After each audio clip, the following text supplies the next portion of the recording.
Hola amigos. Mi nombre es María Isabel Salazar Mendoza y a mis 73 años he vivido muchas experiencias que han marcado mi vida. Nací y crecí en Pachuca, una hermosa ciudad del estado de Hidalgo, donde la gente se conoce de toda la vida y se saluda por el nombre. Tierra de clima fresco, conocida como la Bella Airosa por los vientos que la refrescan todo el año.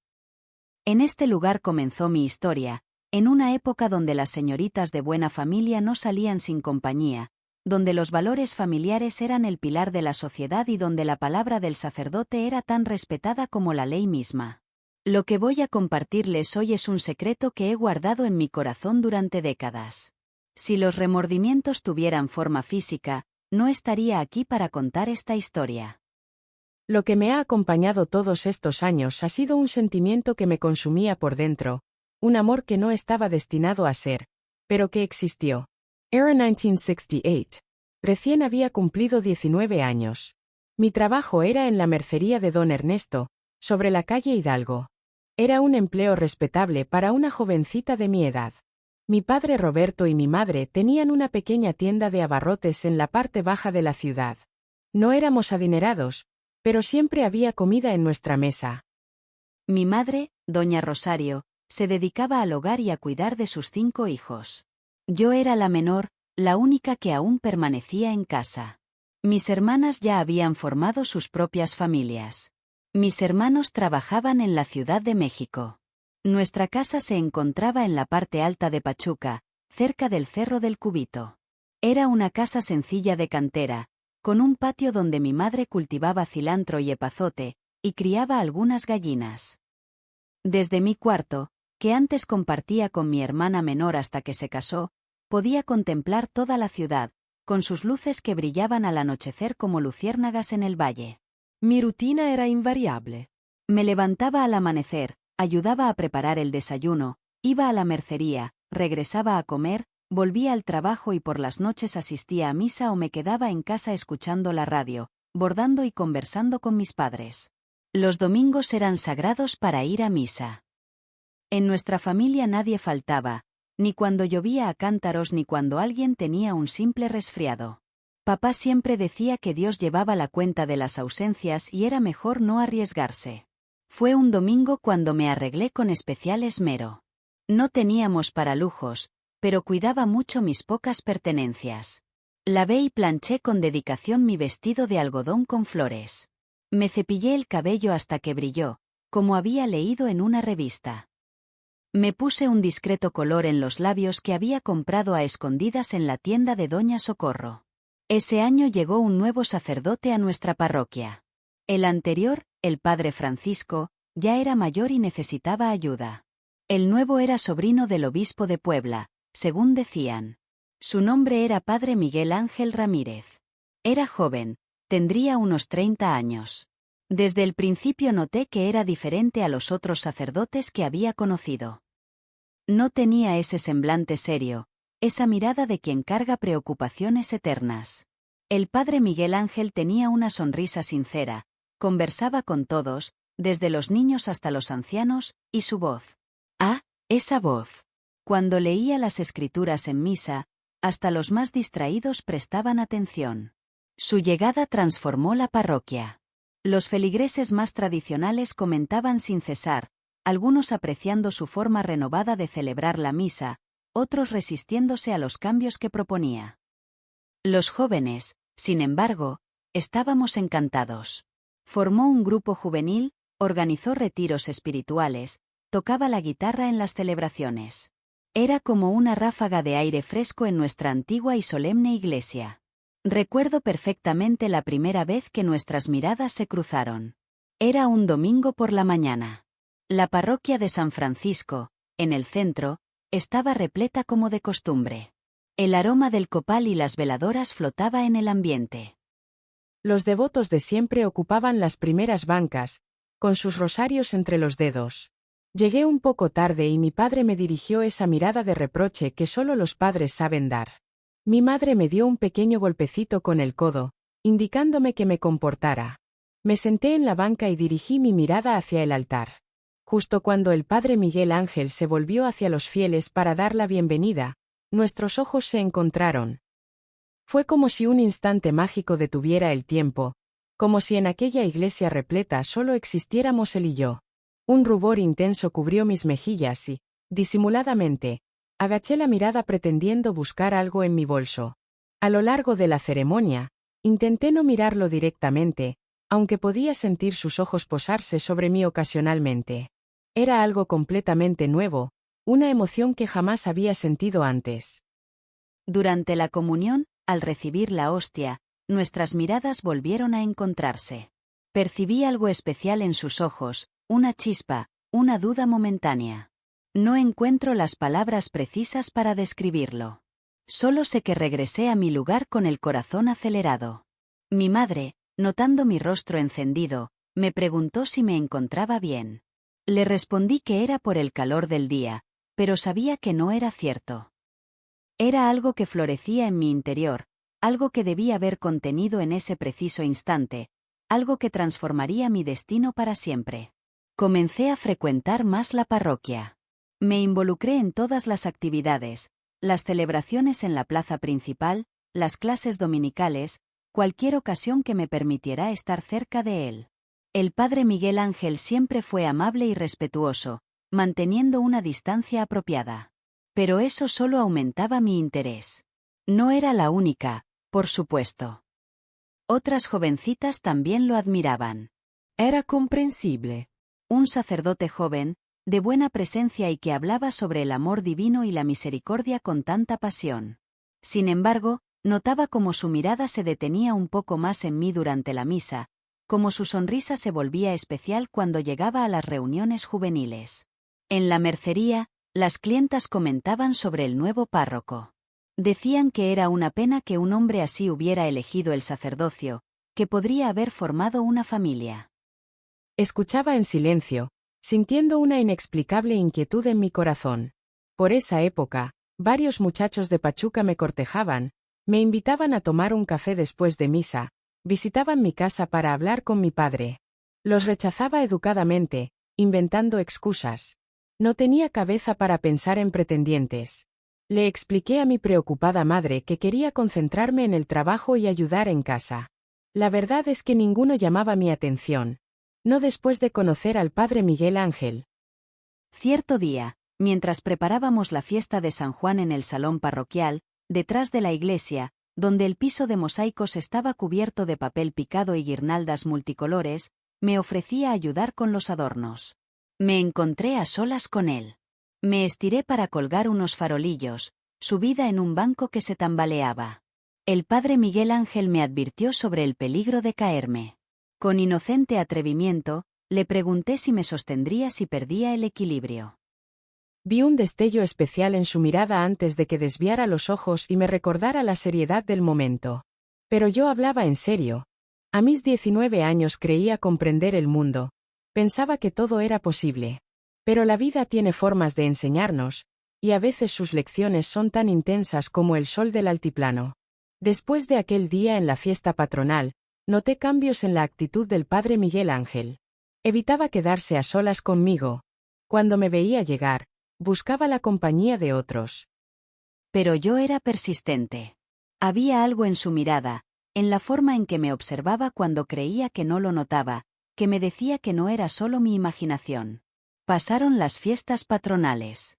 Llegó julio con su feria tradicional. La feria de Pachuca atraía visitantes de todas partes. El parque central se llenaba de puestos, música y gente de todos lados. Mi padre me permitió ir con mis amigas Laura y María. Nos conocían como las muchachas del Cerro del Cubito, la zona alta donde vivíamos. Fue entonces cuando vi al padre Miguel Ángel caminando solo, observando los puestos de artesanías. Vestía ropa casual, sin su sotana, como cualquier otro hombre. Les dije a mis amigas que necesitaba comprar algo y que nos veríamos más tarde en el puesto de gorditas de Doña Cuca. Observé al padre Miguel Ángel desde lejos, notando lo distinto que se veía sin sus atuendos sacerdotales, más natural y cercano. Al doblar por una callejuela tranquila, cerca del reloj monumental, reuní todo mi valor para llamarlo. Al girarse, noté su sobresalto mientras me explicaba que nunca lo había visto vestido así.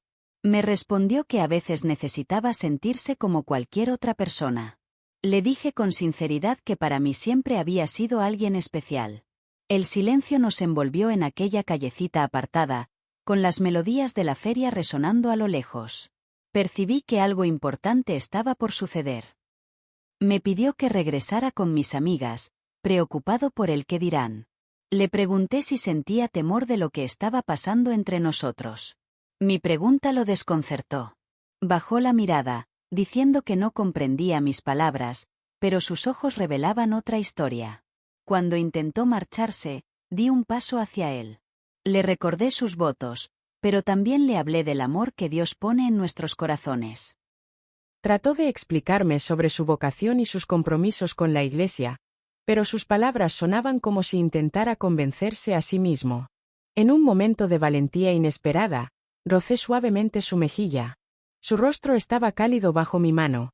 Se quedó inmóvil, sus ojos fijos en los míos, profundos y confundidos. Lo llamé Miguel Ángel, sin el padre por primera vez. Le confesé que sabía que él también sentía algo especial.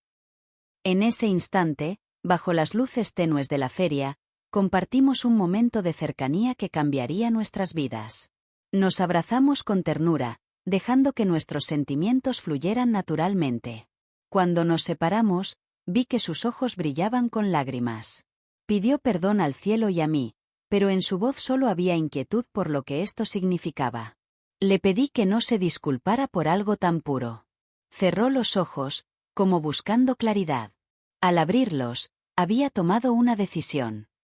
Me dijo que necesitábamos conversar, pero no allí. Acordamos encontrarnos en la antigua capilla de San Francisco, en las afueras de Pachuca, un lugar tranquilo y poco visitado. Me explicó que podría ir con el pretexto de supervisar posibles reparaciones. Nos despedimos con discreción. Lo vi alejarse, volviendo a su papel de padre Miguel Ángel ante el mundo. Esa noche no pude conciliar el sueño, reviviendo cada momento.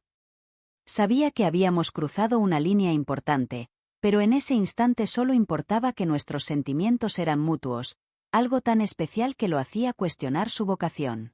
Al día siguiente, inventé un pretexto en casa, diciendo que ayudaría a organizar la biblioteca parroquial. Mi madre no preguntó mucho, pero sentí su mirada inquisitiva mientras salía. Tomé un atajo por detrás del Hospital General y seguí el sendero que llevaba a la capilla. Llegué primero. El lugar era exactamente como lo recordaba. Pequeño, sencillo, con su campanario donde las palomas habían hecho su hogar. La imponente puerta de madera antigua permanecía bajo llave, pero por las ventanas sin cristales se colaba la luz del sol, dibujando figuras sobre el suelo de cantera, donde algunas hojas del mezquite bailaban con la brisa de la tarde. Tomé asiento en una banca de piedra cerca de la entrada, con el alma en vilo. Los latidos de mi corazón resonaban tan intensamente que sentía que todos en Pachuca podrían escucharlos. Me invadía una mezcla de emociones, inquietud, ilusión, temor y, aún así, una certeza absoluta en mi sentir. De pronto, escuché pisadas acercándose y me incorporé. El padre Miguel Ángel se aproximaba por el camino, vistiendo su sotana oscura, lo cual me desconcertó. Esperaba verlo en ropa común, como en la feria. Al acercarse, noté su semblante afligido y distante. No era la expresión de alguien que venía a encontrarse con la persona que había compartido un momento especial el día anterior. Era el rostro de alguien que cargaba una cruz muy pesada. Me compartió que había pasado la noche en oración, buscando una señal divina. Cuando le pregunté si la había recibido, me respondió que lo sucedido entre nosotros había sido un desliz que no debía repetirse. Sus palabras me hirieron profundamente. Le cuestioné cómo podía minimizar lo que habíamos vivido. No encontraba otras palabras para describirlo. Me recordó sus promesas ante Dios, su compromiso de dedicar su vida al servicio de la Iglesia. Afirmó que no podía faltar a su palabra. Le señalé que ya había dado un paso al compartir ese momento conmigo, al citarme aquí, como si existiera la posibilidad de un futuro juntos. Insistió en que todo había sido un error que no volvería a ocurrir. Cuando le pregunté por qué me había pedido venir, confesó que me debía una explicación, que necesitaba pedir disculpas y dejar en claro que esto no podía continuar. Lo desafié a mirarme directamente y negar sus sentimientos, a decir que no pensaba en mí como yo en él. Finalmente alzó la vista. Sus ojos brillaban conteniendo la emoción. Me dijo que sus sentimientos no eran lo importante, sino hacer lo correcto. Le pregunté quién definía lo correcto, la Iglesia, el Señor o tu corazón. Comenzó a decirme que yo era una mujer joven y hermosa, que encontraría a un buen muchacho para formar una familia. Le respondí que mi corazón lo había elegido a él. Me recordó su vocación sacerdotal. Le respondí que antes que todo era un ser humano, con sentimientos y anhelos. Me acerqué tanto que podía percibir su presencia, la esencia de su ser mezclada con el aroma a copal de su vestimenta. Le pedí que me mirara a los ojos y negara lo que sentía. Después de un momento que pareció eterno, algo cambió en su interior. El padre Miguel Ángel me estrechó en sus brazos y me besó con una emoción contenida por mucho tiempo. Sus manos acunaron mi rostro con dulzura, mientras yo me aferraba a su presencia. Al separarnos, con la respiración entrecortada, apoyó su frente contra la mía y me confesó que le resultaba imposible alejarse, que lo había intentado, pero que yo había despertado sentimientos que desconocía tener. Le supliqué que no luchara contra lo que sentíamos, que juntos encontraríamos un camino. Se apartó suavemente, sosteniendo mis manos entre las suyas. Me preguntó cómo podríamos lograrlo, que no era tan simple dejar los hábitos, y que el escándalo en un pueblo como Pachuca nos perseguiría por siempre. Le sugerí que fuéramos a la Ciudad de México o incluso más lejos, para iniciar una nueva vida donde nadie nos reconociera. Sus palabras me hicieron reflexionar sobre mi familia, preguntándome si podría dejar todo atrás. Mis padres, que tanto amor me habían dado, mis hermanos, mi querida Pachuca. Imaginé la tristeza en los ojos de mi madre, la desilusión en el rostro de mi padre. El padre Miguel Ángel sugirió que necesitábamos tiempo para meditar, para asegurarnos si lo que sentíamos era verdadero o solo un momento pasajero. Le aseguré que mis sentimientos eran sinceros, y él admitió que también los suyos, pero insistió en que debíamos estar completamente seguros antes de tomar decisiones que cambiarían nuestras vidas. Acepté su razonamiento, aunque mi corazón anhelaba respuestas inmediatas. Al preguntarle sobre nuestros siguientes pasos, propuso encontrarnos discretamente para conversar y conocernos mejor. Cuando sugerí la capilla como punto de encuentro, me explicó los riesgos de ser vistos en un lugar que se suponía abandonado. Entonces mencionó el antiguo molino de la familia Jiménez, en las afueras de Real del Monte, un edificio desocupado lejos de los caminos principales. Me propuso vernos una vez por semana, lo cual me pareció insuficiente. Con una sonrisa comprensiva, explicó que debía ser así al principio, pues aumentar la frecuencia de nuestros encuentros incrementaría el riesgo de ser descubiertos. Acordamos reunirnos los martes por la tarde, cuando él visitaba a las familias de los ranchos cercanos y su presencia en la zona no llamaría la atención. Antes de partir, compartimos un último momento de cercanía, tierno y prolongado, como si quisiera guardar ese instante en su memoria hasta nuestro próximo encuentro. Salí primera de la capilla, asegurándome que nadie estuviera cerca. El regreso a casa fue como estar en un sueño. Una parte de mí se sentía emocionada por lo sucedido y por la promesa de futuros encuentros. Sin embargo, otra parte comenzaba a sentir el peso de guardar un secreto tan grande, el temor a ser descubiertos, y la inquietud por estar haciendo algo que lastimaría profundamente a mi familia. Los encuentros comenzaron según lo planeado. Cada martes inventaba una excusa diferente. Un grupo de oración, una visita a una amiga enferma, o ayudar en la organización de documentos parroquiales. Mi madre empezaba a sospechar, lo notaba en su mirada cuando me arreglaba demasiado para actividades tan sencillas, aunque nunca me cuestionó directamente. El antiguo molino resultó ser el lugar perfecto para nuestras reuniones. La construcción principal estaba deteriorada, con parte del techo caído y las paredes cubiertas de plantas trepadoras. Sin embargo, la antigua casa del encargado se mantenía en buen estado, con una recámara, una salita y una pequeña cocina. Allí pasamos muchas tardes de ese verano, conociéndonos profundamente.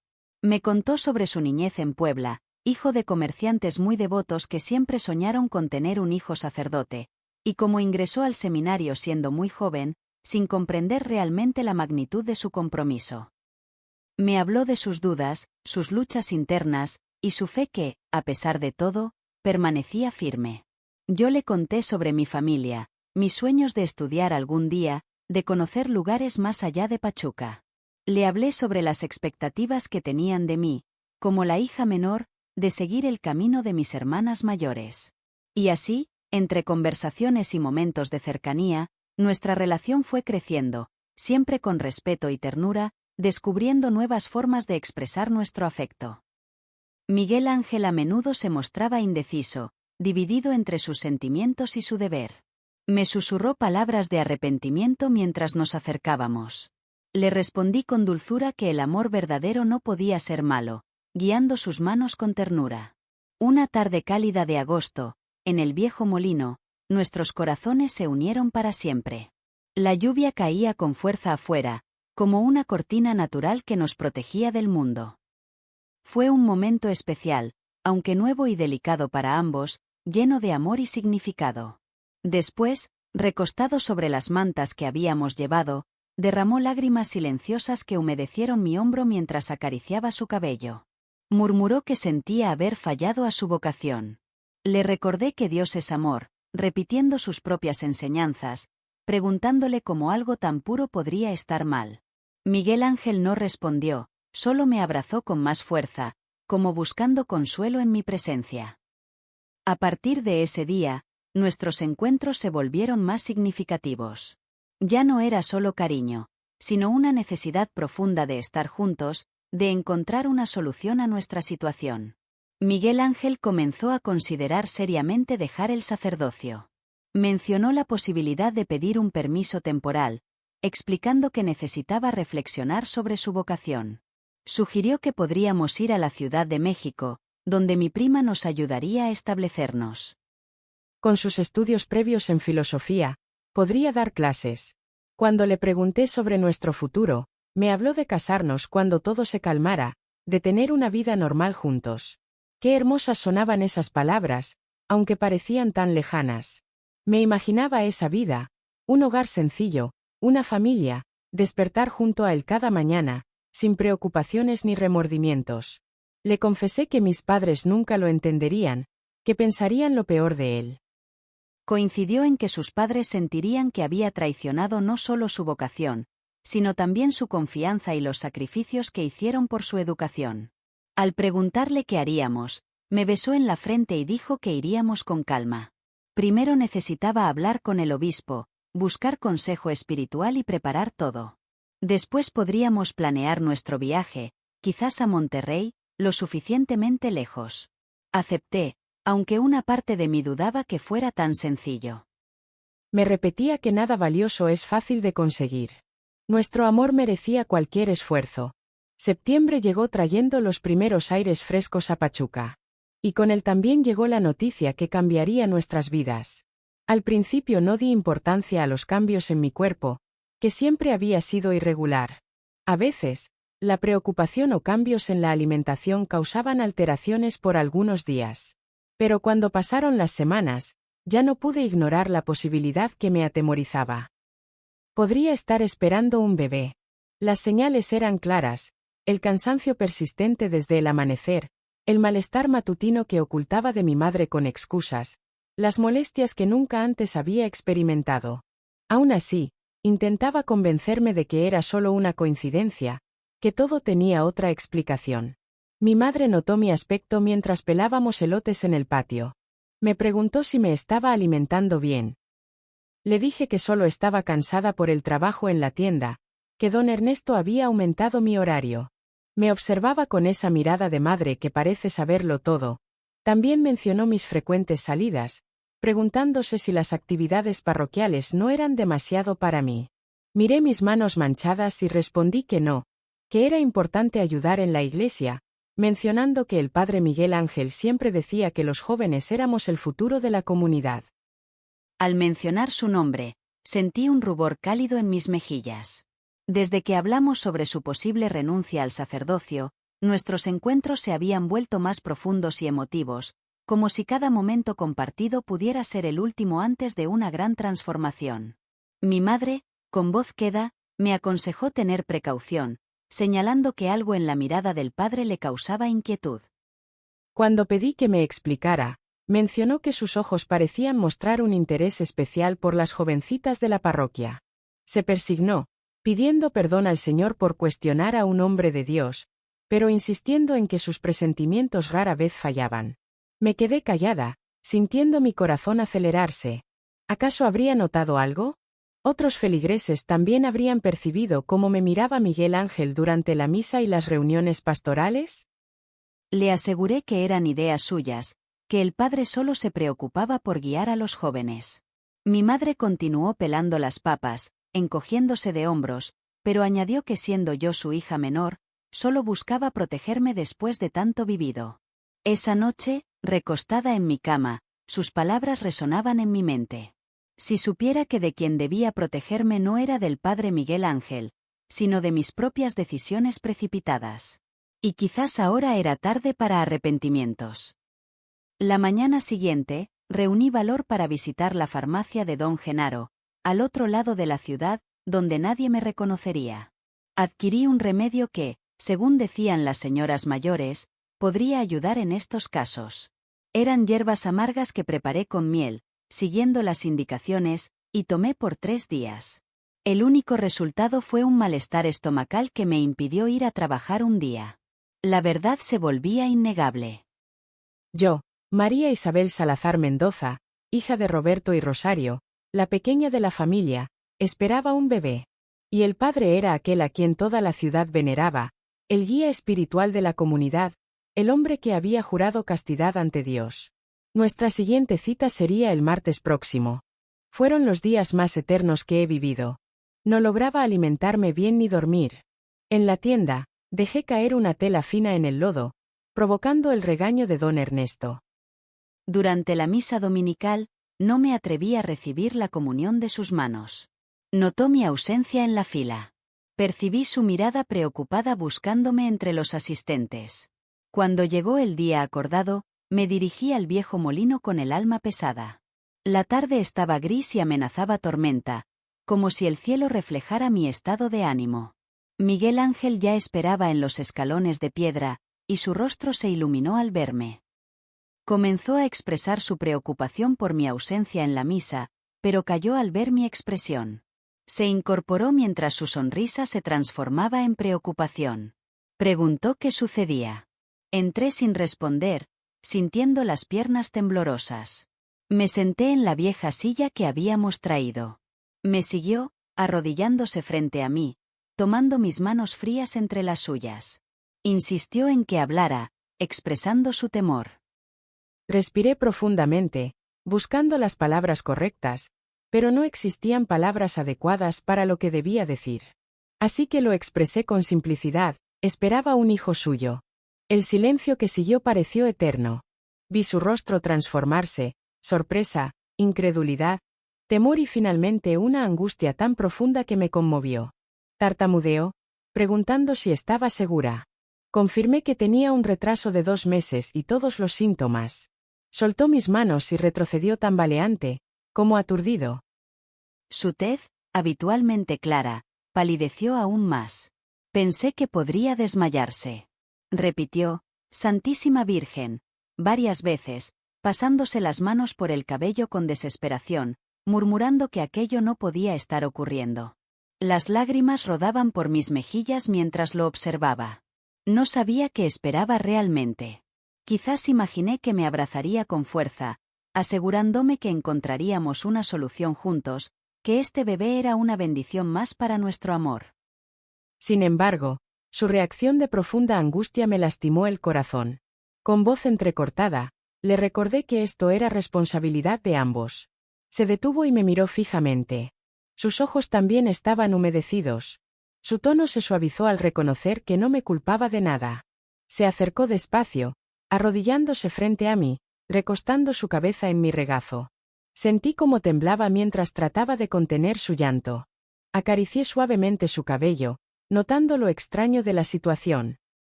Ahora era yo quien lo reconfortaba, quien debía mostrar fortaleza.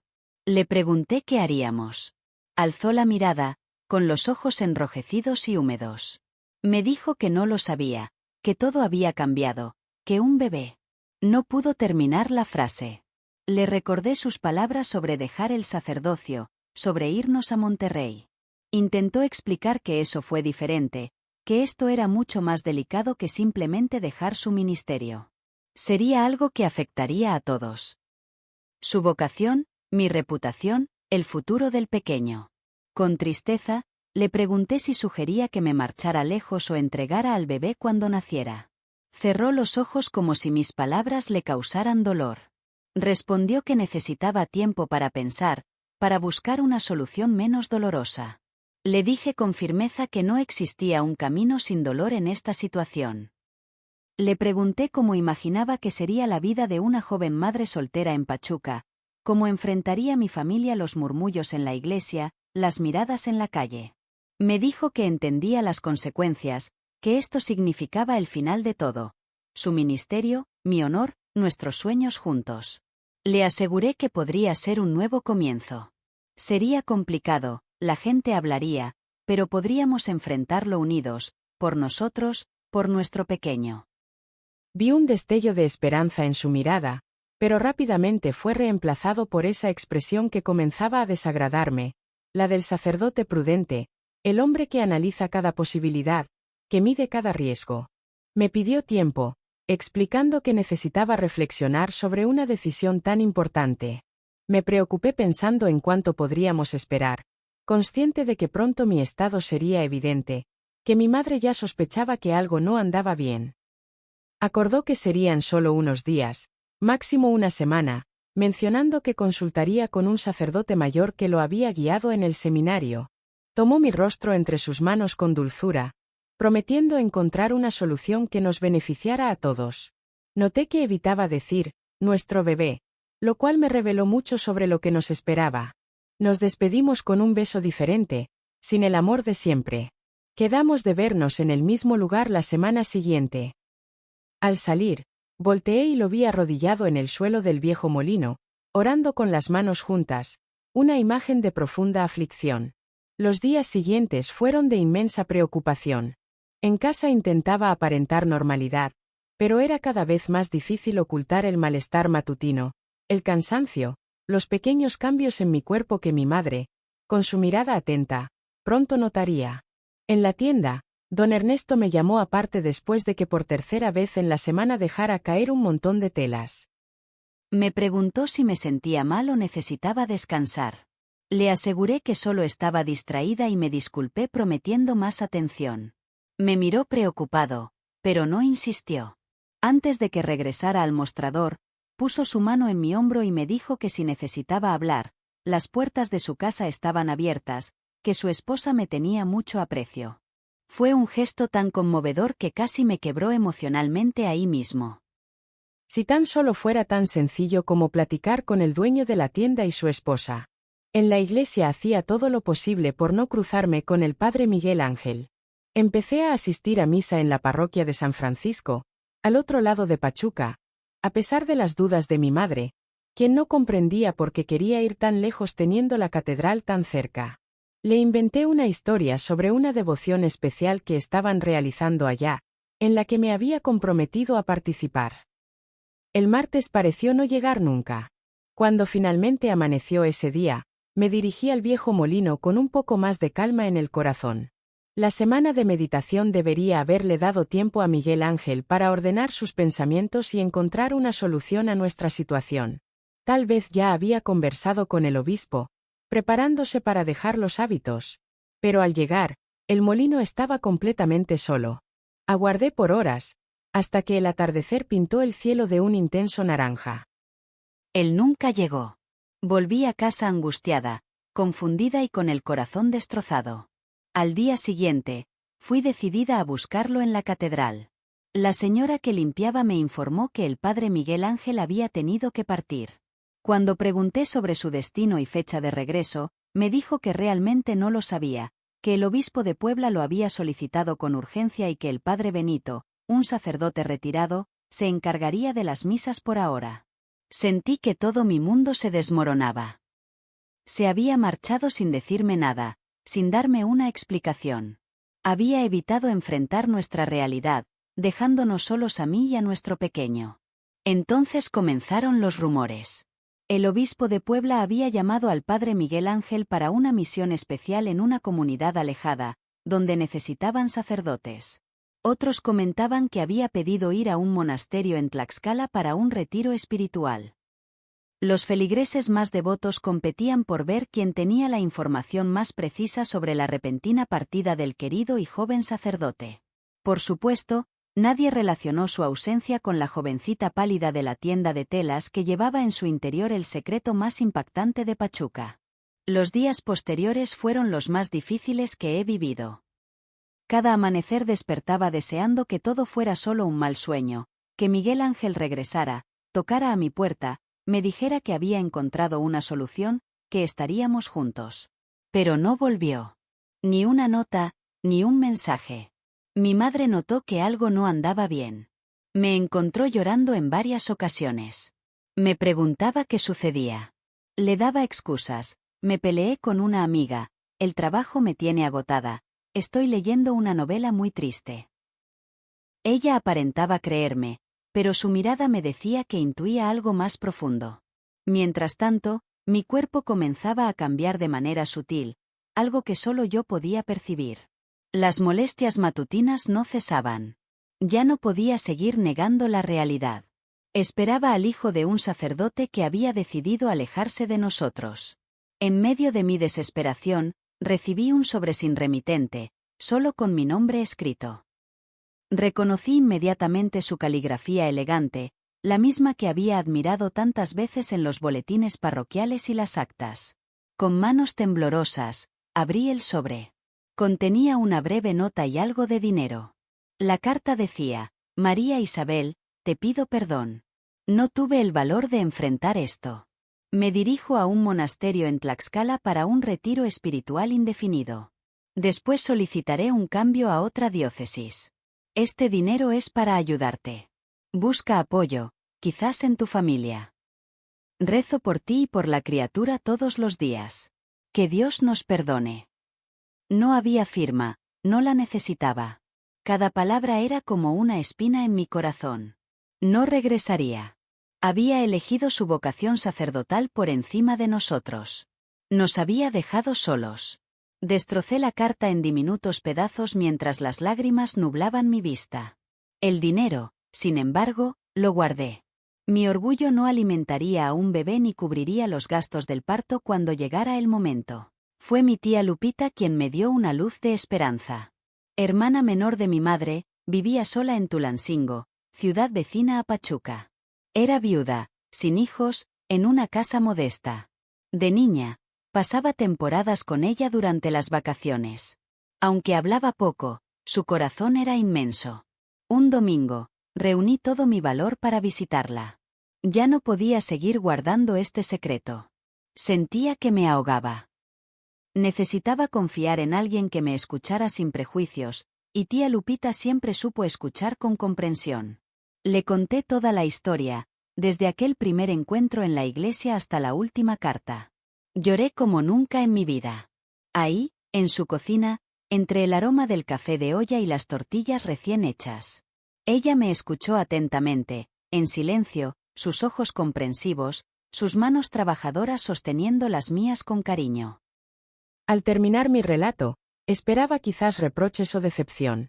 Pero tía Lupita solo respiró profundo, acomodó su cabello plateado y me dijo que aunque el camino sería difícil, no tendría que recorrerlo sola. Me ayudaría. Su propuesta fue sencilla: diríamos a mis padres que ella necesitaba ayuda por su salud. Me quedaría en su casa hasta el nacimiento del bebé. Después, juntas encontraríamos una solución. Era temporal, lo sabíamos, pero nos daría tiempo para pensar. Regresé a casa con sentimientos encontrados, alivio por haber compartido mi secreto y tener un plan, pero también inquietud por el futuro incierto y la reacción de mis padres cuando todo saliera a la luz. Convencer a mis padres fue más fácil de lo esperado. Tía Lupita realmente tenía problemas de salud. artritis que empeoraba con el frío y presión alta. Les pareció razonable que fuera a ayudarla. Mamá incluso comentó que sería una buena experiencia para aprender a manejar un hogar, considerando mi edad. Así que un sábado de octubre, partí hacia Tulansingo con 2 maletas y el corazón pesado. La despedida de mis padres fue especialmente dolorosa. No por la distancia, pues Tulansingo estaba a solo 2 horas, y podría visitarlos los fines de semana. Lo que me dolía era irme con una mentira, sabiendo que al volver todo sería diferente. Tulansingo era más pequeño que Pachuca. Una plaza principal, calles empedradas, casas tradicionales y una iglesia colonial. No tenía el clima fresco de Pachuca, era más cálido y seco, pero me ofrecía el anonimato que necesitaba. Podría ser simplemente una sobrina cuidando a su tía enferma, sin miradas curiosas ni rumores. La casa de tía Lupita estaba en una calle tranquila, lejos del centro. Era pequeña pero acogedora, 2 recámaras, una sala comedor con cocina, y un patio con gallinas, un árbol de aguacate y flores de bugambilia. El baño estaba en una construcción anexa, sencillo pero impecable. Mi tía me preparó el cuarto de huéspedes, que antes perteneció a mi tío, fallecido hacía más de 10 años. Tenía una cama individual, un tocador y un ropero antiguo. En la ventana colgaban cortinas de encaje que ella misma tejió. «Este será tu espacio mientras estés aquí», me dijo mientras me ayudaba a desempacar. «Si necesitas cualquier cosa, solo dímelo». En esa habitación sencilla, en esa casa de pisos de cemento pulido y paredes encaladas, viví los meses que más me transformaron. Los días en Tulansingo transcurrían con calma. Me levantaba temprano para ayudar a tía Lupita con el desayuno y las tareas del hogar. Por las tardes nos sentábamos en el portal a bordar. Me enseñó a hacer punto de cruz, diciendo que era bueno para tranquilizar el espíritu. Tejía pequeñas prendas para el bebé, suéteres, zapatitos, cobijas. En las noches escuchábamos la radio y compartíamos historias familiares. Tía Lupita me contaba de cuando ella y mi madre eran pequeñas, anécdotas que nunca había escuchado. Me habló de mi abuelo, un hombre de principios aunque reservado, y de mi abuela, quien partió muy joven por una enfermedad en los pulmones. Lo difícil que fue para ellos crecer sin madre, con un padre que no sabía expresar su cariño. Escuché fascinada, observando a mi madre desde una perspectiva diferente, comprendiendo su firmeza, su constante preocupación y ese temor de que algo pudiera pasarnos. Mi madre había quedado huérfana siendo muy joven, y esa experiencia le enseñó que la vida podía ser complicada, que debíamos ser precavidos. «Le va a afectar mucho cuando se entere», comenté una noche mientras compartíamos un té de manzanilla en la cocina. «Pensará que no supo guiarme». Tía Lupita movió la cabeza suavemente. Rosario siempre ha sido muy estricta consigo misma. Quiere tener todo bajo control, cuidar de todos, pero así no es la vida. Todos nos equivocamos, todos tropezamos. Lo importante es cómo nos recuperamos. ¿Crees que algún día podrá perdonarme? Por supuesto que sí. Tal vez no de inmediato, tal vez tome tiempo, pero lo hará. La familia es familia y, cuando vea a ese pequeño, no podrá evitar quererlo. Deseaba creerlo con toda mi alma. Quería pensar que mi familia me aceptaría de nuevo, que existiría una manera de reconciliarnos. Los días pasaban y mi estado era cada vez más evidente. Ya no salía al centro por temor a encontrarme con conocidos. Tía Lupita se encargaba de hacer las compras y los mandados. Cuando alguien preguntaba por mí, ella explicaba que estaba ayudándola con las tareas de la casa. Al tercer mes en Tulansingo, mamá vino a verme. Fue un momento difícil. Me observó con extrañeza, notando los cambios en mi figura.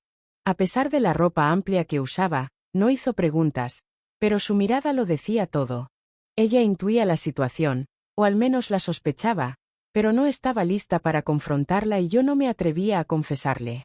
Se quedó solo un día y regresó a Pachuca, llevándose unas frutas del huerto de tía Lupita y dejando un ambiente tenso entre nosotras.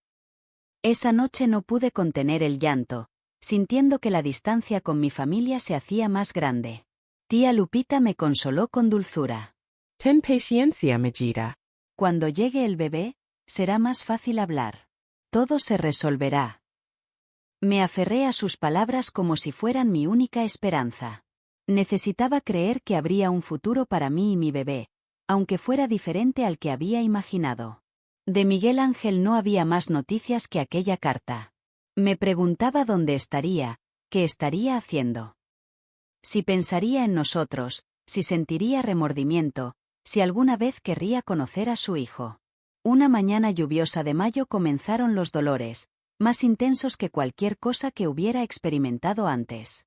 Tía Lupita, con su experiencia, reconoció las señales del parto y llamó a doña Socorro. La partera del pueblo, una señora de 60 años que había ayudado a nacer a medio Tulancingo, llegó pronto con su maletín de cuero y sus manos expertas pero gentiles.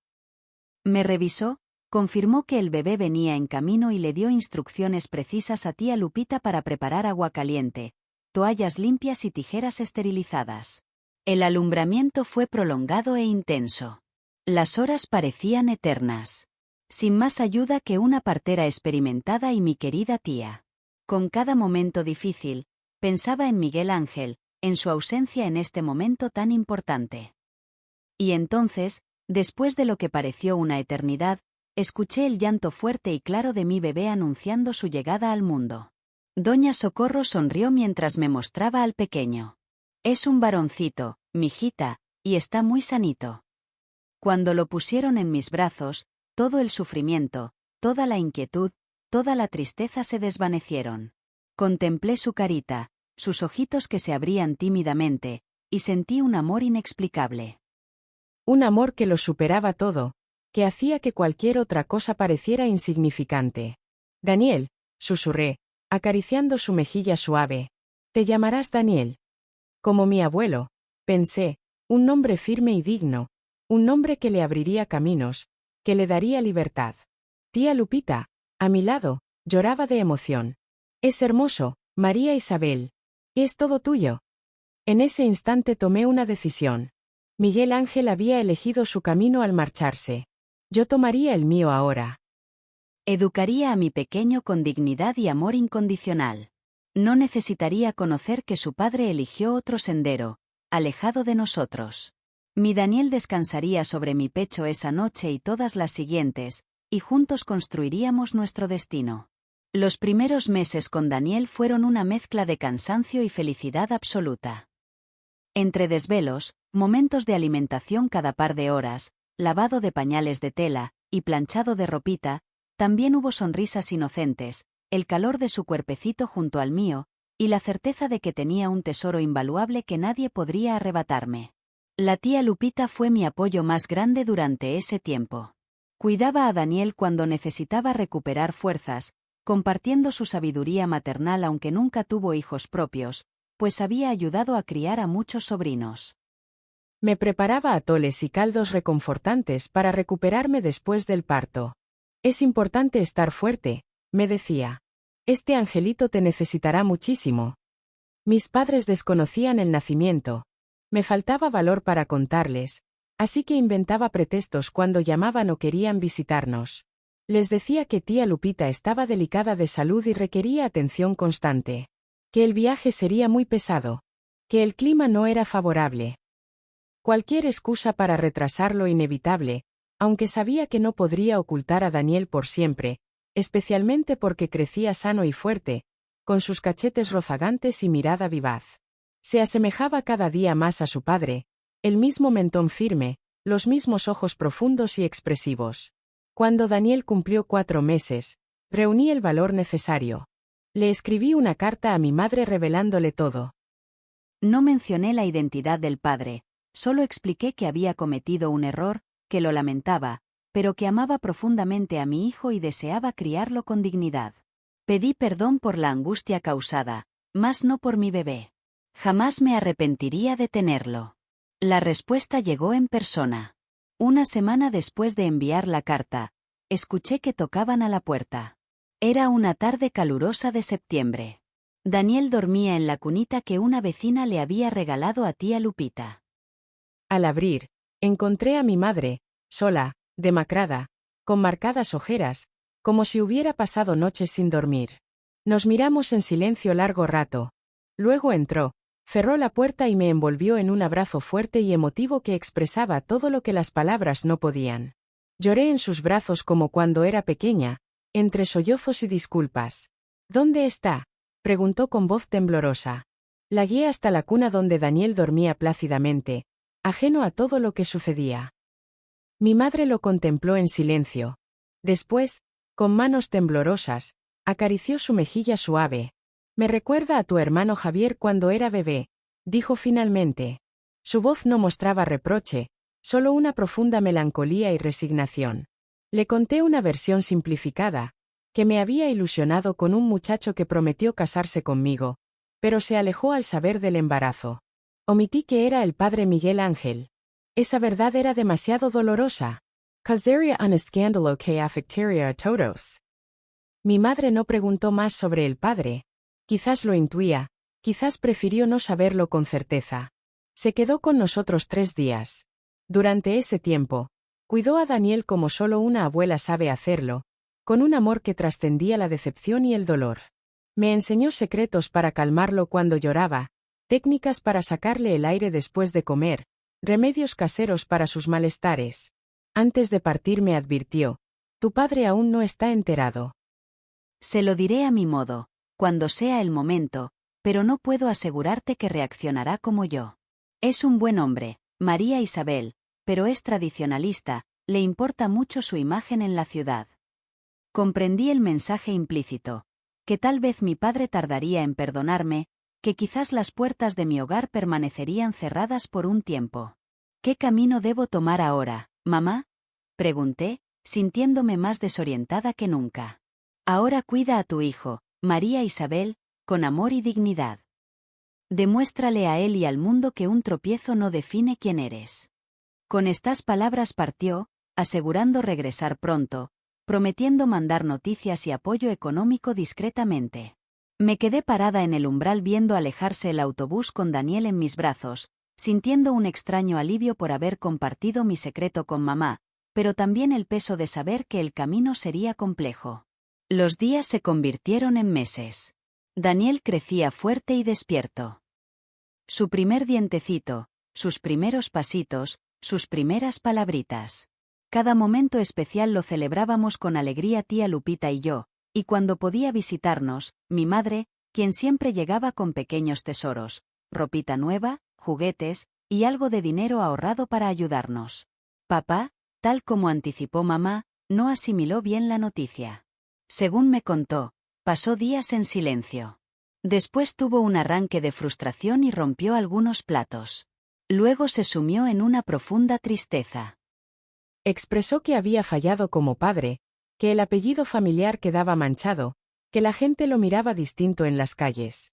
«Ten paciencia», me aconsejó mamá. «Tu padre es un buen hombre, aunque orgulloso. Tomará tiempo, pero llegará el día en que querrá conocer a su nieto». Quería creerle. Anhelaba poder regresar a Pachuca algún día, presentarles a Daniel a todos sus familiares, a la comunidad, pero sabía que no sería sencillo. Una madre sin esposo era blanco de murmuraciones y prejuicios. Y aunque mi versión sobre un novio que se desentendió de sus responsabilidades era menos impactante que la realidad, igual generaría comentarios hirientes. Fue tía Lupita quien propuso un nuevo rumbo. Conocía a una señora en Puebla, doña Socorro, dueña de una casa de huéspedes para señoritas. Puebla era una ciudad más grande y moderna, donde nadie me conocía. Allí podría comenzar de nuevo, encontrar trabajo, criar a Daniel sin la sombra del pasado. «No puedes quedarte aquí indefinidamente, hijita», me dijo. «Esta casa siempre será tu hogar, ya lo sabes. Pero Tulancingo es muy pequeño. La gente empieza a hacer preguntas sobre el niño. Pronto los rumores llegarán a Pachuca. Es mejor que busques un nuevo horizonte más lejos». En mi corazón sabía que tenía razón. Había transcurrido más de un año desde mi partida de Pachuca. Daniel ya tenía 15 meses, daba sus primeros pasos y balbuceaba algunas palabras. No podía seguir escondida eternamente. Necesitábamos construir nuestro propio camino. Tía Lupita le escribió a doña Socorro contándole una versión adaptada de mi historia, que era viuda, que mi esposo había fallecido antes del nacimiento de nuestro hijo. La condición de viuda era más aceptada socialmente, facilitaría las cosas. Doña Socorro respondió rápidamente, ofreciéndonos una habitación y su ayuda para conseguir empleo. Despedirme de tía Lupita fue uno de los momentos más desgarradores de mi vida. Esa mujer sencilla, de manos trabajadoras y corazón generoso, había sido más que una tía. Fue amiga, consejera, casi una segunda madre en los momentos más difíciles. Le prometí escribirle, mantenerla al tanto de Daniel, visitarla cuando fuera posible. Los voy a extrañar muchísimo, dijo con lágrimas mientras abrazaba a Daniel por última vez. Pero es lo mejor. Ve a construir tu vida, hijita. Sé feliz. Puebla nos recibió con el característico clima templado del altiplano mexicano, muy distinto al fresco de Pachuca o incluso al de Tulancingo. La ciudad era un hervidero de actividad. El famoso mercado de artesanías, el bullicioso centro histórico, las calles repletas de gente de todas partes. Era fácil mezclarse entre la multitud y ser una persona más buscando su lugar. Justo lo que necesitábamos. La casa de huéspedes de Doña Socorro estaba en una calle tranquila, cerca del centro. Era una casona antigua con paredes gruesas que mantenían el interior agradable, incluso en los días más calurosos. Tenía 10 habitaciones, ocupadas mayormente por jovencitas que trabajaban en comercios o estudiaban. La nuestra era pequeña pero acogedora, con espacio suficiente para una cama individual, una cunita para Daniel y un ropero modesto. Doña Socorro era una señora de complexión robusta, de 60 años, viuda como debía aparentar yo, con ojos amables y una manera práctica de ver la vida. Desde que llegamos, trató a Daniel como a su propio nieto, consintiéndolo con pan dulce recién horneado, contándole cuentos tradicionales y dejándolo jugar en el pequeño patio trasero. Los niños dan trabajo, pero llenan de alegría el hogar, comentó, observando a Daniel perseguir una mariposa. Gracias a ella conseguí mi primer trabajo en Puebla, en la tienda de ropa de una conocida suya.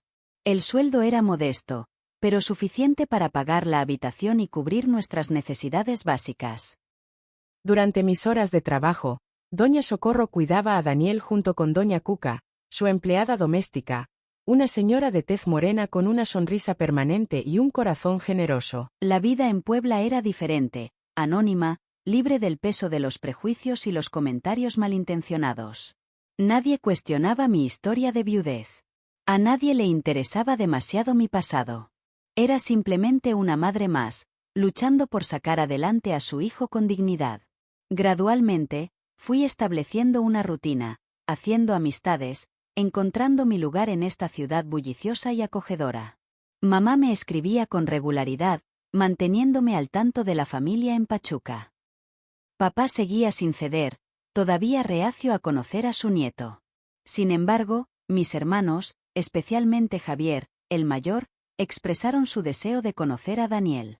Un día, mamá me escribió: cuando las heridas sanen un poco, podrás traer a Daniel para que conozca a la familia. Esperaba ese momento, pero sin hacerme demasiadas ilusiones. La vida me había enseñado que raramente sigue nuestros planes. A veces hay que abrir nuevos caminos, seguir adelante, dejar ir lo que no podemos modificar. Para aumentar mis ingresos, comencé a coser por las noches después de acostar a Daniel. Era un oficio que había aprendido de mi madre, y mis manos siempre fueron hábiles con la aguja y el hilo. Empecé haciendo pequeños arreglos para las otras inquilinas de la casa de huéspedes, luego vestidos sencillos, blusas y faldas. Pronto formé una clientela leal que valoraba mi trabajo meticuloso y mis acabados impecables. Daniel creció fuerte y saludable. A pesar de las circunstancias que rodearon su llegada al mundo, para él éramos nosotros dos contra el mundo, con el apoyo de Doña Socorro, Doña Cuca y, más tarde, las amistades que fuimos construyendo. Era un niño alegre, curioso e inteligente, y sin duda, cada día se parecía más a su padre. Cuando comenzó a preguntar por su papá en el cielo, no por Dios, sino por el padre que creía fallecido, inventé historias. Le mostré una fotografía recortada de una revista antigua, de un joven apuesto que bien podría ser su padre. Le conté que había sido un hombre bondadoso y trabajador que Dios llamó a su lado demasiado pronto. Era más sencillo así. Los años transcurrieron. Daniel entró a la escuela, aprendió a leer y mostró un talento especial para los números. Tiene una mente brillante para las matemáticas, comentaba orgulloso su maestro en las juntas escolares. A los 10 años, ya me ayudaba con las cuentas de las clientas, sumando los importes, calculando los cambios. Para entonces, ya nos habíamos mudado de la casa de huéspedes de Doña Socorro. Alquilé una modesta casa de 2 habitaciones cerca de la escuela de Daniel. La costura se había convertido en mi actividad principal, más rentable que la tienda, donde finalmente dejé de trabajar. Tenía una clientela fiel, señoras de clase media que apreciaban mis vestidos bien confeccionados y mis blusas con bordados delicados.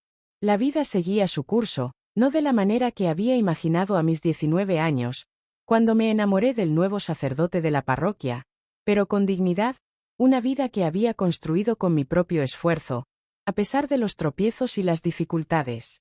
De Miguel Ángel, no tuve más noticias directas después de aquella carta. De vez en cuando, a través de conocidos con familiares en Pachuca, me llegaban fragmentos de información, que había dejado la parroquia en Tlaxcala después de un tiempo, que había pedido su traslado al norte, a una comunidad rural donde nadie lo conocía, que nunca más regresó a Pachuca. Me preguntaba si pensaría en nosotros, si sentiría curiosidad por el hijo que nunca conoció, si el remordimiento se habría desvanecido con el paso del tiempo como mi dolor. Con el paso del tiempo, ese recuerdo fue perdiendo su peso. Miguel Ángel se convirtió en una memoria distante, un desliz de juventud, un capítulo que había quedado atrás. Daniel fue mi bendición, mi esperanza, mi camino hacia adelante. Cuando Daniel cumplió 17 años, un acontecimiento transformó nuevamente el rumbo de nuestras vidas. Llegó de la escuela sosteniendo un papel, su rostro radiante de felicidad. Había conseguido un puesto en Banco Nacional de México. Era un trabajo estable, respetable, con un buen salario, todo un logro para un muchacho criado solo por su madre. Don Felipe, el gerente, dice que nunca había visto a alguien con tanto talento para los números, exclamó mientras me abrazaba con emoción en la cocina. Empiezo la próxima semana, mamá, como practicante, pero si me desempeño bien, podré quedarme de planta. Abracé a mi hijo con lágrimas de orgullo, sin poder articular palabra. Ese niño que algunos habrían juzgado, se había convertido en un hombre íntegro y trabajador. Había superado cada obstáculo en su camino. Esa noche, cuando Daniel dormía, contemplé su fotografía de la secundaria que mantenía enmarcada en la recámara. El parecido con Miguel Ángel era innegable, la misma mirada profunda, la misma barbilla firme, hasta la misma manera de arrugar la frente al concentrarse. Por un instante, sentí una punzada de nostalgia, pensando en lo que pudo haber sido, las decisiones que tomamos, el padre que Daniel nunca conoció. Pero ese dolor ya no era tan intenso como antes. Había aprendido a vivir con él, a transformarlo en algo más llevadero, más sereno. Miguel Ángel había elegido su camino y yo el mío. Y viendo en el maravilloso hombre en que se había convertido nuestro hijo, no podía arrepentirme. Cuando Daniel cumplió 23 años, nos dio la noticia de su compromiso. Su prometida, Carmen, era una jovencita sencilla, hija de comerciantes, se habían conocido en la parroquia. Sí, Daniel asistía regularmente a misa, algo que surgió de él mismo, sin que yo lo presionara. Quizás era algo que llevaba en la sangre, pensé con cierta ironía. La boda sería modesta, en la iglesia de San Francisco, con una pequeña celebración en el salón parroquial. Daniel insistió en que invitara a toda la familia de Pachuca. Ya es tiempo, mamá, me dijo. Quiero conocer a mis tíos, a mis primos. Quiero que mis abuelos vean el hombre en que me he convertido, gracias a ti. Le escribí a mamá, quien ahora visitaba Puebla 2 veces al año, siempre hospedándose en mi casa, sin que papá lo supiera. Le conté sobre la boda y extendí la invitación a todos. La respuesta llegó pronto, vendría con mis hermanos y sus familias. Papá, bueno, él todavía no estaba preparado. Incluso después de tantos años, la decepción seguía presente. Fue durante los preparativos de la boda cuando comencé a pensar seriamente en Miguel Ángel otra vez. Daniel merecía conocer la verdad sobre sus orígenes antes de formar su propia familia. Y quizás, solo quizás, era momento de buscar cierta paz para esta historia que había marcado nuestras vidas tan profundamente. Encontrar a Miguel Ángel no fue sencillo. Ya no estaba en la parroquia de Tlaxcala, según me informaron algunos conocidos. Después de muchas averiguaciones discretas, cartas y llamadas telefónicas, supe que había dejado su parroquia. Años después, había solicitado su traslado a Monterrey, a una pequeña comunidad donde nadie lo conocía. Junté mis ahorros, compré un boleto de autobús para el viaje más largo de mi vida y partí hacia el norte. Daniel pensó que iba a visitar a un familiar lejano. No mentí del todo. De cierta manera, encontraría a alguien de su sangre. El viaje duró 3 días con sus noches. México es inmenso cuando lo cruzas en autobús. Llegué a Monterrey, exhausta, con el cuerpo adolorido y el corazón inquieto. La ciudad me recordaba un poco a Pachuca, con sus montañas y su clima variable, pero la gente tenía otras costumbres, otra forma de hablar, otra manera de vivir. La parroquia de la Santa Cruz se encontraba en el centro, una imponente construcción de cantera, muy distinta a nuestra iglesia colonial de Pachuca. Me acerqué a la casa parroquial junto a la iglesia, siguiendo las indicaciones de un amable señor. Una mujer mayor de cabello plateado y delantal pulcro me abrió la puerta, la ama de llaves. Me informó que el padre estaba oficiando la misa vespertina y regresaría en 1 hora. Decidí esperar en la pequeña plaza frente a la iglesia, observando el fluir tranquilo de la vida, niños correteando entre risas, ancianos jugando dominó bajo la sombra de los árboles. Y entonces lo vi salir por el portal de la iglesia. Su cabello ahora tenía más canas que azabache, su rostro mostraba el paso de los años, su andar era más pausado. Pero seguía siendo él, el hombre que había transformado mi existencia hace más de 2 décadas. Al principio no me reconoció, el tiempo también había dejado su huella en mí. Cuando pronuncié su nombre, vi cómo el reconocimiento iluminaba sus ojos, seguido de sorpresa y desasosiego. Nos refugiamos en una cafetería discreta, alejada del bullicio de la plaza. Apenas podía sostenerme la mirada mientras sus manos inquietas jugueteaban sobre la mesa. Le hablé de Daniel, de cómo nuestro hijo se había convertido en un hombre de bien, de su próxima boda, de la verdad que nunca le había revelado. Las lágrimas asomaron a los ojos del padre Miguel Ángel cuando le mostré la fotografía de la graduación de Daniel. El parecido era innegable. La misma mirada profunda, los mismos rasgos, hasta la misma forma de sonreír. Miguel Ángel me confesó que jamás había dejado de pensar en nosotros, que todas las noches oraba por su hijo y por mí, que la pesadumbre lo había llevado a buscar destinos cada vez más lejanos, que muchas veces pensó en dejar los hábitos pero nunca encontró el valor.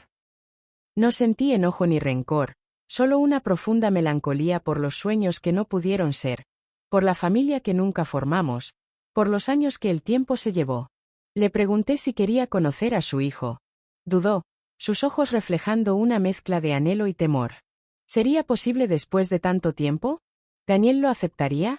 Ni yo misma tenía las respuestas. Había emprendido este viaje sin un plan definido, solo con la certeza de que necesitaba cerrar este capítulo. Acordamos que vendría a Puebla después de la Pascua, tiempo suficiente para preparar a Daniel y revelarle la verdad que había guardado toda su vida. Regresé a casa con el corazón más liviano. Dicen que la verdad libera, y después de cargar este secreto por tantos años, finalmente sentía que podía respirar. Pero el destino tenía otros planes. Una semana después de mi regreso, recibí la noticia. El padre Miguel Ángel había partido de este mundo, un infarto fulminante mientras oficiaba misa. Partió en el altar, en medio de su vocación. Quizás fue la forma en que Dios eligió llamarlo a su lado, perdonando sus faltas mientras servía en el ministerio que nunca abandonó. No asistí a las exequias. No podía dejar a Daniel, no podía levantar sospechas. Lloré en silencio, en la soledad de mi habitación, por el hombre que amé, por el padre de mi hijo, por el ser humano que, como yo, buscó la redención sin encontrarla del todo. Daniel nunca supo la verdad. ¿Qué sentido tenía ahora manchar el recuerdo que guardaba de su padre? Hay secretos que es mejor llevar en silencio. Mi hijo formó su propia familia, tuvo sus hijos, construyó una vida honorable. Es un hombre íntegro, trabajador y bondadoso. A veces veo destellos de Miguel Ángel en él, un gesto, una mirada, la forma en que frunce el ceño cuando está concentrado. En esos momentos, siento una dulce nostalgia, tristeza por lo que no pudo ser, gratitud por lo que la vida me dio. El tiempo fue sanando las heridas. Pachuca quedó en el pasado como un lugar lejano de mi juventud. Miguel Ángel se convirtió en una fotografía guardada en el fondo de un cajón, junto con otros recuerdos que solo yo comprendo. Y Daniel se convirtió en mi orgullo, mi redención, mi manera de honrar el pasado. En él veo lo mejor de ambos. En él veo que incluso de los momentos más difíciles pueden florecer bendiciones inesperadas. Si el tiempo retrocediera, ¿tomaría decisiones diferentes? Es difícil saberlo. Aquella joven María Isabel de 19 años, con el corazón palpitando por el nuevo sacerdote de la parroquia, ahora me parece como un recuerdo lejano. Las decisiones que tomamos, los anhelos que tuvimos, los sueños que perseguimos, pertenecen a otro capítulo de nuestra existencia. Hoy, contemplando el pasado con la sabiduría que los años otorgan, comprendo que cada decisión que tomamos traza un sendero único e irrepetible. Mi camino me ha traído hasta aquí. Una señora de cabellos plateados, bendecida con un hijo ejemplar y unos nietos maravillosos. Una vida sencilla pero digna, con una historia que guardaré en mi corazón hasta mi último suspiro. ¿Y tú, que me has acompañado en este relato, qué piensas de esta historia? Comparte tus pensamientos en los comentarios. Me ilusiona saber que mis palabras pueden tocar otros corazones.